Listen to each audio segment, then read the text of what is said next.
బహుశా అమ్మా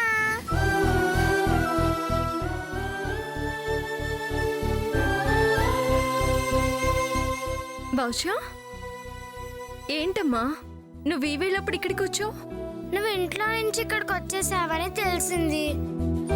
నువ్వు లేకుండా నేను అక్కడ ఉండలేనమ్మా. నాకు నువ్వే కావాలి. నేను నీతోటే ఉంటా.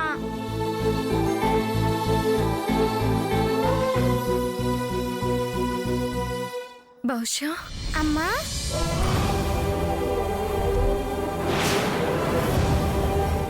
బహుశా బహుశా బహుశా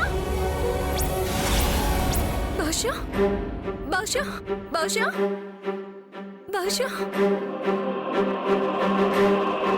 బహుశా బహుశా దేవకి, అమ్మా అక్కేదో అరుస్తున్నట్టుందే.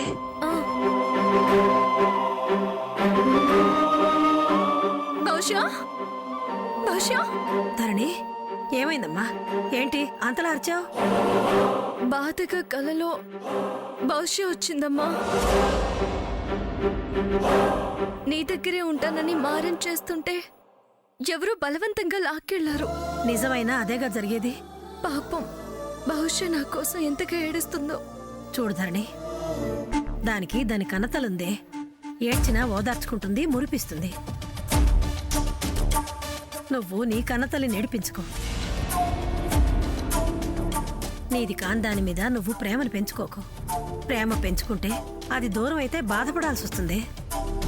ఆ పిల్లదాని గురించి ఆలోచిస్తుంటే ఇలాంటి కళ్ళే వస్తుంటాయి.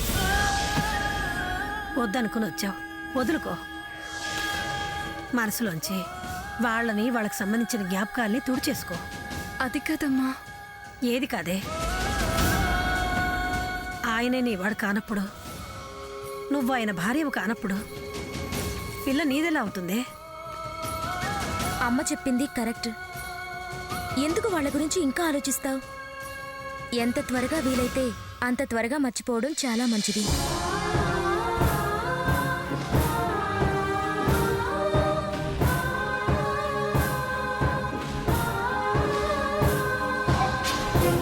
ధరణి, కాదన్నాళ్ళు కాదన్నావు.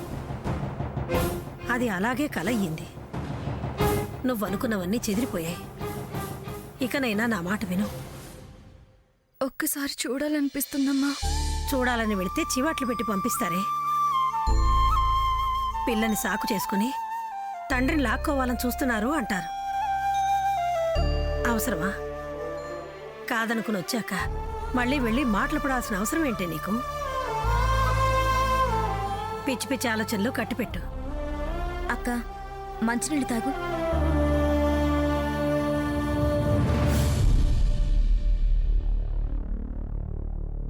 మళ్ళీ వాళ్ళ గురించి ఆలోచన చెయ్యకక్క, పడుకో. ధరణి, నువ్వు ఆలోచించాల్సింది వాళ్ళ గురించి కాదే, నీ జీవితం గురించి. రేపెలా బతకాలి అన్నది ఆలోచించు. బతికి గెలువు. తలుచుకొని ఓడిపోకు. బాధపడ్డం కాదే, దానిలోంచి బయటికి రావడం గొప్పతనం. పడుకో. అమ్మా, అక్క దగ్గర నేను పడుకుంటాను. సరే, పడుకో.